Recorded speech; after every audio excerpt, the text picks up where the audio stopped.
Good morning, children. Again, we are going to start with history lesson number 2, the regional kingdoms. We are in the continuation of the lesson, that is from page number 15, the administration of the Chola kingdom. The kingdom was divided into provinces called mandalams, and the mandalams were looked after by governors. Each mandalam was further divided into number of valanadus, and each valanadu consisted of number of villages. The village was called nadu or kuram. Village was the lowest unit. And then we are having towns or nagarams, and some of the towns were Tanjavur, Kanchi and Buhar. Village assemblies.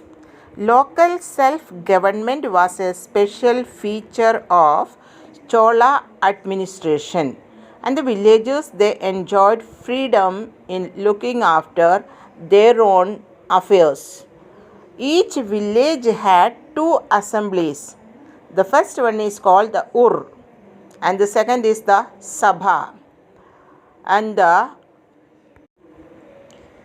village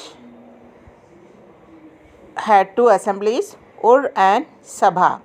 Ur was the general assembly of the village, and then the Sabha was a gathering of all male adults of the village.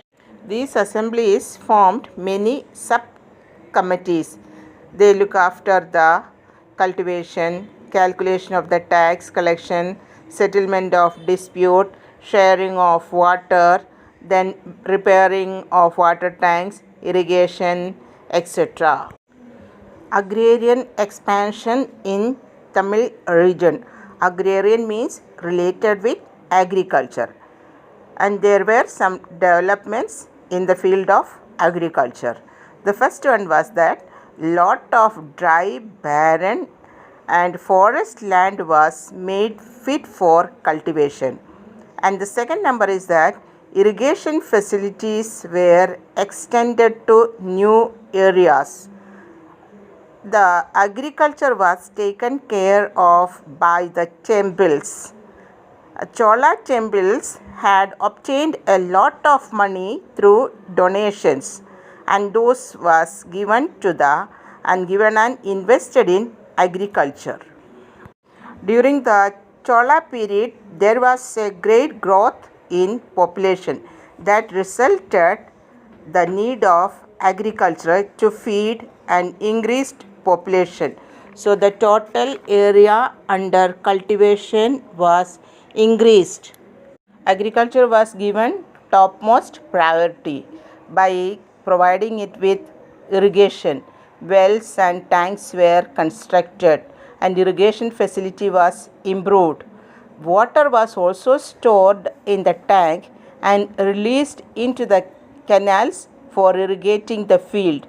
Why it was given importance? Because there was a growth in population.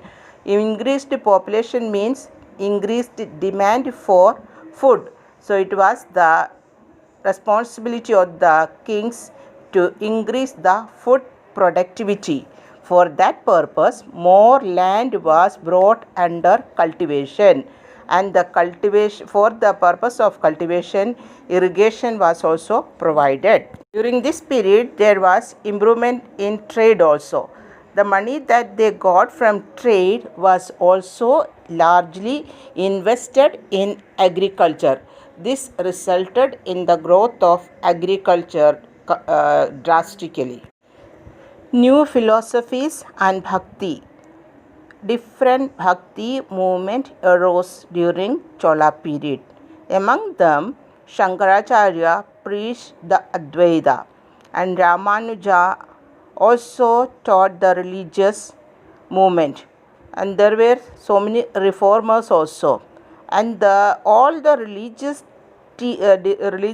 teachers taught bhakti, that means to devote themselves to God, and they became very popular in South. So bhakti means devotion.